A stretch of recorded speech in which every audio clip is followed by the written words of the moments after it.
that Rudy is providing, and this is a hitter from last week. I know Eddie Zamora in the chat might be excited about this. Tell me about this deck. I don't play Modern, so these are all new cards to me. Yeah, that's fine. So Humans, arguably the best deck in Modern, is now plaguing Legacy. So it kind of has a Death and Taxes feel to it, but a more aggressive vibe. So I guess if you had, so these like Wasteland and sometimes Port decks, I guess if I'm trying to classify this, there's Goblins, there's Death and Taxes, and there's Humans. And each of them are playing this like vile, like Thalia shell, Wasteland shell, if you want to call it that. And Goblins allows you to like accrue an advantage through your cards all being Mold Drifters, so like your Matrons, Gem Palm Incinerators, and Ringleaders. Then Death and Taxes allows you to acquire card advantage kind of through like this Flicker Wisp engine and Stoneforge Mystic. Also, both of those two are higher on the Mana Denial plan. This one is more focused on the actual like beating of your opponent through a substantial board state. Like each of the cards are intrinsically powerful, and you're kind of like going wider, faster. Like by playing cards like Meddling Mage, you're actually just focused more on the tax aspect, but through playing more Thalia-esque cards instead of playing cards that are either these Mold Drifters or cards that are accruing an advantage through actual like getting more cards than your opponent. Awesome. Yeah, and I do like the sideboard too. There's so many spicy cards like Comball, Vintage Specialist, Gaddock Teague, Vithian Renegades. I don't even know what that card does. It's the 1 red-green 3/2 human shaman, I believe, uncommon from Alara Reborn that destroys an art. It has to destroy an artifact when it comes into play. I see. Okay. So last question then before we move on. This matchup. Last week, I thought Miracles would be favored against this matchup, but we definitely did see Jarvis take down BBD using Humans against Miracles. How do you feel about this? Who do you think is going to take it? I'll have to answer your question with a question. How do you feel Death and Taxes and Goblins are against Miracles? And I'll use that answer as leverage. Okay. I feel like Death and Taxes is beatable. Goblins is unwinnable. Great. Then I think Humans is favored. Okay. All right. Well, let's dive into the match. And how do you feel about these opening hands? Well, Rudy's is above average. It has a few more lands than he would like, but any Aether Vial start with these Aether Vial decks are usually pretty good. From Jarvis' side, so if I understand correctly, on the LPL, you don't know what your opponent's playing, right? Like he doesn't know that he's playing against Humans right now, right? Correct. Okay, then I do like Jarvis' hand in the dark, just because Back to Basics is very punishing, and it is punishing in this matchup if he's able to land it. But it's overall kind of slow and can just be ran over by a lot of different types of decks Rudy could bring to the table. But if we look at Rudy's like history, he's played Agrolome, Delver, and Grixis Control, and I think that might be it. So if you evaluate these hands against those decks, I actually think this hand's pretty good. So I think I would keep it as Jarvis. Okay, interesting. Yeah, I know looking at Jarvis's deck list, he was definitely geared towards beating fair decks. But let's see how it plays out. Rudy is on the play, so I can only imagine that he's going to lead with the turn 1 Aether Vial, which is... Yeah, it's typically how I like to play my Aether Vials. Yeah, it's kind of a foil to the Back to Basics in Jarvis's hand. But maybe if Jarvis draws one of his 2 copies of Council's Judgment, he can remove the Aether Vial and lock Rudy out entirely. Now that Brainstorm is a great draw from Jarvis. It's going to sort of help fix Jarvis's hand as he identifies what Rudy is playing. Right now, looks like Rudy's playing Death and Taxes, but the Unclaimed Territory is a dead giveaway. Humans. Huge side note, are all these like counters new? Because I haven't seen it. Like on the Vial, it's like a very easy to see counter. I really like these aesthetics, just saying. As an avid fan of the LPL, I definitely like what's happening. Yeah, it looks like, yeah. Go Magic Online. Yeah, I do like the visualizations in this new patch, I guess. It makes things just a little bit more clearer. But the turn 2 Kitesail Freebooter, Jarvis is going to respond with a Brainstorm, which is the only card that could be taken. So let's see how he chooses to put the Jace on the Back to Basics. I don't know how I feel about putting the action cards back in those in that like scenario. I kind of how do you feel? Like I feel like the cantrips kind of give me like the flexibility, but maybe he doesn't want to waste his draw steps drawing them. Yeah, I think that's what it is. I think he just understands that like this is a deck that can kill you very fast, and there's a time crunch. Also, maybe he wants to try and like hide information, something like that. Yeah, go ahead. Sorry, my understanding is that like Miracles is probably the best brainstorm deck because it gets to abuse it with Terminus, and you're kind of like cutting off those lines by being content with letting your brainstorm get taken by Kitesail Freebooter. And I think Rudy would have played a Thalia instead of a Freebooter, so you start to be able to identify what 2-drops Rudy has access to, and I think you just gain less options overall. So like imagine on this board state, like it's actually going to end up happening most likely where it's going to have having like a protected Dark Confidant on it, but now you're a lot further away from being able to Terminus. Like like imagine if you drew a Terminus and like fetched like a turn later, then like looking 2 or 3 turns down the line, I think Jarvis might have been too worried about like winning the game. Then like another line is he could have just put back lands and then just been like, hey, here's Fistful of Spells. Yeah, I mean, right now it looks like Jarvis is drawing a lot of lands. I mean, the deck does play a good number.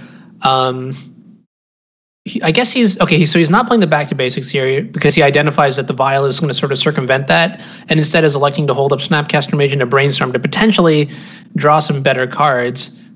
But it's so tough from Jarvis's position. Rudy's also playing this like pretty well, pretty textbook. So I like everything that's going on here. Yeah, and I was actually going to comment on that. Like, I'm not trying to say in retrospect, but these Meddling Mage and Thalia with a Vial on 2 allows the Snapcaster Mage plan to be kind of thwarted. Right. Yeah, for sure. I mean, oh man, this is so tricky because like right now, Swords to Plowshares doesn't really do anything with Mother of Runes. It like has to be a Wrath, right? Yeah, but it has to be exactly Supreme Verdict because, like, in response to the Terminus trigger... Yep, Meddling Mage. Exactly. Well, like, Jarvis doesn't know that, so Jarvis might be trying to, you know, just to set this up. Oh, yeah, sorry, Dark Confidant, thank you. And even if it wasn't Meddling Mage, I guess Kitesail Freebooter could also do that sort of impression, too, where you just take the Terminus, swallow the triggers on the stack. Mm-hmm. So, yeah, that's true. So, if he's lining up, yeah...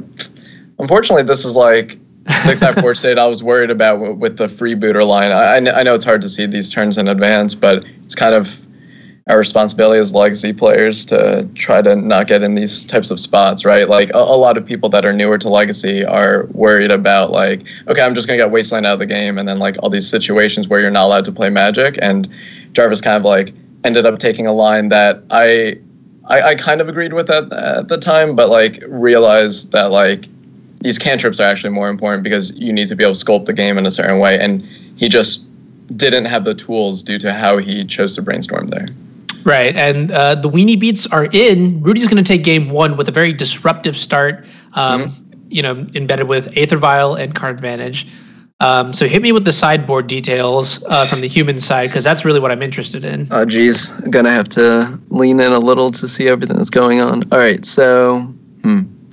Yeah, the chem balls are definitely good. Like, as long as they're not answered, they're just like Eidolon the Great Revels on everything. Palace Jailer is a lot of the times going to be a personal, like, I don't know, Phyrexian Arena. Teague makes sense. You also get to blank Terminus in a similar way. As to what to take out, images might be tricky to play with just because it kind of forces you to commit. You can't just like play one card. But it has some interesting Vial play, but he knows now that Jarvis might have like disenchants or ways to be interacting with the Vial, so relying on those for the images might not be profitable, so I do agree with taking out those. And then taking out some out Thalia's Lieutenants because you don't necessarily want to go wide also seems like it could be a wise decision. Yeah, and I really like that Rudy is also looking to take out some copies of Wasteland in the blue-white matchup because... Mm-hmm. I mean, they just have such low equity in the sense that Miracles will always play out basics when possible that, having 4 copies of Wasteland, like they don't even play 4 duels, right? So it's like, you really don't even care too much about it. But yeah, looking at Jarvis's side, it seems like he's boarded in some number of mentors. I believe I also saw Actually, I didn't actually get a good look at how he boarded, but we'll take a look at it. So how do you feel about Jarvis having all of these Force of Will still in? So he knows he's playing against a 4 Cavern 4 Vial deck. I think I would not consider boarding out Force of Will just because Aether Vial is so powerful in these sorts of decks. Just the amount of mana that you get to buy with a resolved Aether Vial is just absurd. And really the draws where Jarvis is more likely to lose are the draws where just Aether Vial comes into play and is unchecked, and then you get to allow, Rudy is enabled with these sort of crazy plays that we saw in game 1 with like potential Violin, Meddling Mage in response to your spell, et cetera, et cetera. So I do like the Jarvis's, kept it in. Unfortunately, that was pretty much all the action that Jarvis had, and drawing Disenchant, kind of a kicker there, but yeah, so if that's the case, I revised my answer that you asked me pregame, and I actually think that it's way more favor for humans than I thought it was originally. Interesting. Okay. I didn't realize that Force of Will dynamic. Yeah. There really isn't that much literature on the humans deck in Legacy, so I'm kind of excited to see where we go here now. So can I blame you for that? Because you didn't produce the literature on it yet, and you're one of the Miracles people, so we're relying on you. Yikes. Rudy's going to go ahead and play a turn 2 Thalia, Guardian of Thraben, but Jarvis does have the Swords to Plowshares. Supreme Verdict is a great draw here. However, he can definitely afford to take his time, but it looks like Rudy gets to be king. Yeah, this Palace Jailer. Burger King! It makes sense! The lore! It's all there! Mike has thought everything out. Oh, man. So Palace Jailer is going to enter play, making Rudy the Monarch, which means now Rudy has a card advantage engine that Jarvis is going to have a tough time dealing with. He doesn't really have a good way to steal back the Monarchy right now. No creatures in his hand to attack with. Supreme Verdict, though. Yeah, this one's still looking pretty good for Rudy. I mean, he has to tap out for a Verdict, and then Rudy's going to just be like, 2 dudes, and I'm still drawing 2 cards a turn. But he has drawn an abundance of lands. It's interesting in these few games of Legacy that we've been watching just how many lands have been drawn at various points. Right. I mean, so in this situation, it's not even that bad, right? The Wasteland had a little bit of utility. The Caracas still has utility. And without an Aether Vial in play, Rudy actually does need these lands to cast multiple spells a turn. So it's not really the end of the world. But again, actually not the worst, actually, though. Yeah, it's pretty good here, too. And interestingly, Rudy names Jace the Mind Sculptor off of this Meddling Mage, sort of telegraphing what he is afraid of in this exact board state. I wonder if Jarvis is going to be able to pick up on that and, play accordingly. Although, to be fair, Jarvis has few options, just given that he doesn't have many cards in hand. So maybe that's So what other cards could, Rudy reasonably name? It does feel like, from my point of view, that, Jace the Mind Sculptor would be able to, unsummon and then try to keep pace with this not City's Blessing, Monarch. So, what other cards do you think he could have named? That's a good question. He could have named Terminus. He could have named Swords to Plowshares. But I mean, it's super tricky because there's just not enough information. If you name one and then Jarvis draws the other, then you kind of it's like a coin toss. Which is why I think maybe it's actually a good reason for Rudy to name something like Jace the Mind Sculptor, which is just not something that you would really have to contest with another name, for example. I mean, it just depends what access Rudy's trying to disrupt Jarvis on. I understand what you're saying. Yeah. Now, interestingly enough, one card that we haven't seen yet today on the LPL is Entreat the Angels out of the Miracles side, and I am somewhat curious to see how that would impact this game. I mean, probably be very good.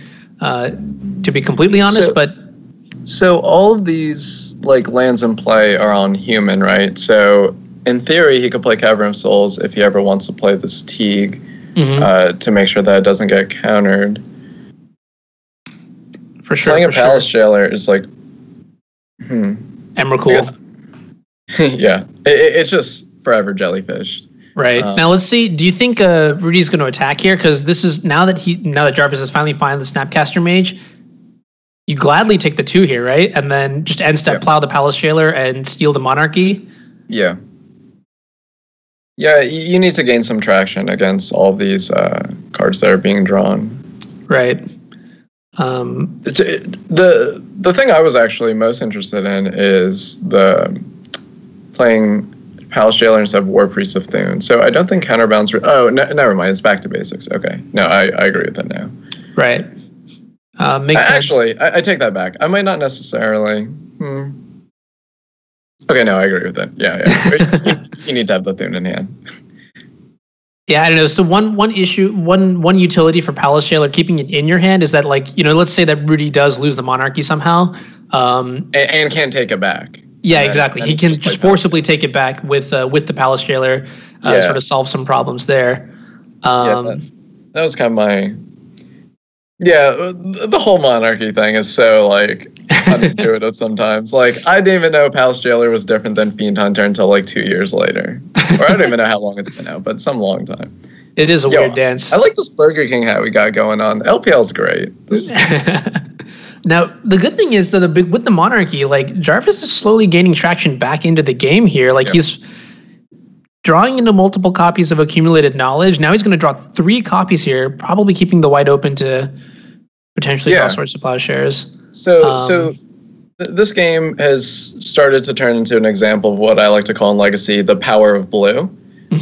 By playing blue, you allow yourself to keep a wider range of hands, and you also allow yourself in spots where you're at a parity-like scenario. You're playing all these things that allow you to. You're playing high-velocity spells. So even though Rudy is drawing raw 2 cards a turn, and sometimes he's drawing cards like Horizon Canopy and these spell lands, it's also true that the power of blue just allows Jarvis. If he draws 1 extra card, that actually means seeing an extra 1.5 cards on average, or something like that. Yeah. Like Brainstorm is probably worth more than a random card that Rudy's going to draw off the top of his deck. So. Like in that sense, there's sort of an imbalance that I definitely see what you're talking about.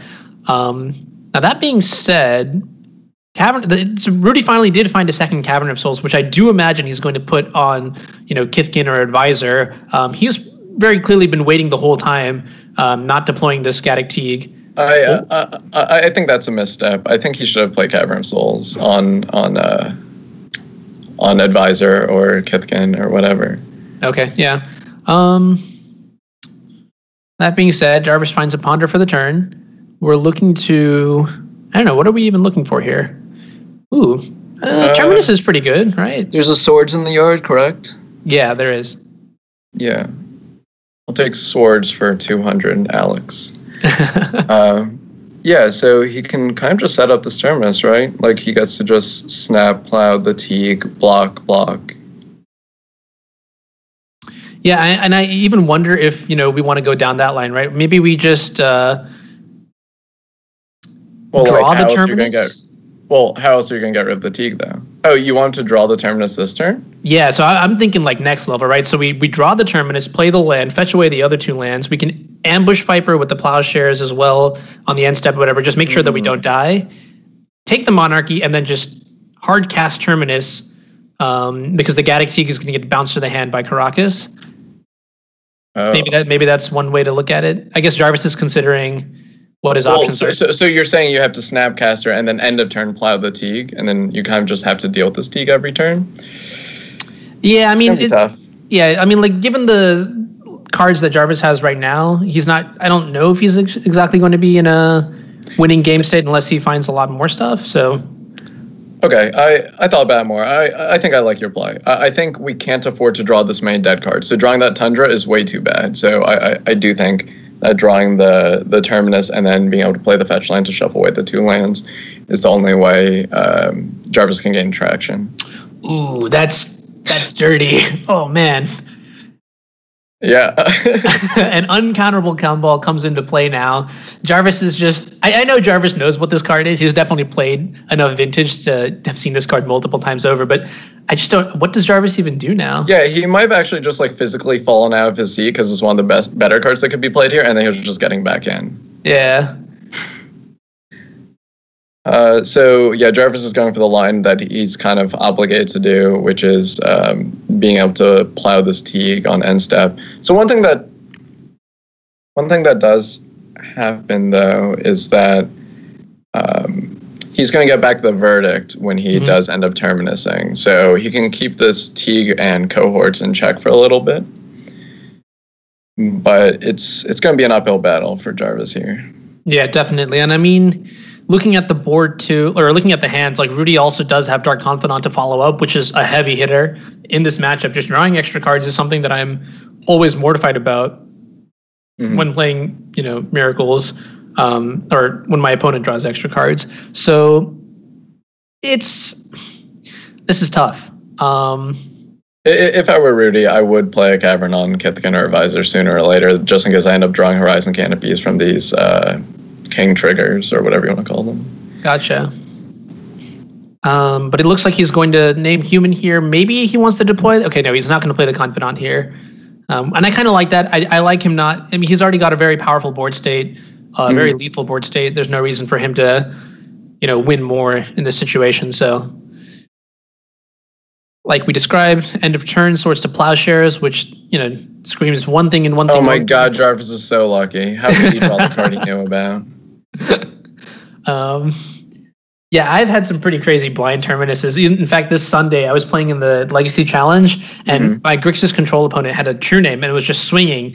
And I was like, all right, I literally have 1 out, 2 terminus left in the deck, brainstorm and hope I find one. And lo and behold, you just have to cross your fingers and pray a little bit. Jeez, looks like that's what Jarvis is up to. So, I mean, this still is completely fine for Rudy because he's playing with the information knowing that there's this Supreme Verdict. I don't even know if he has to commit something else. Yeah, I mean, being at 1 life is...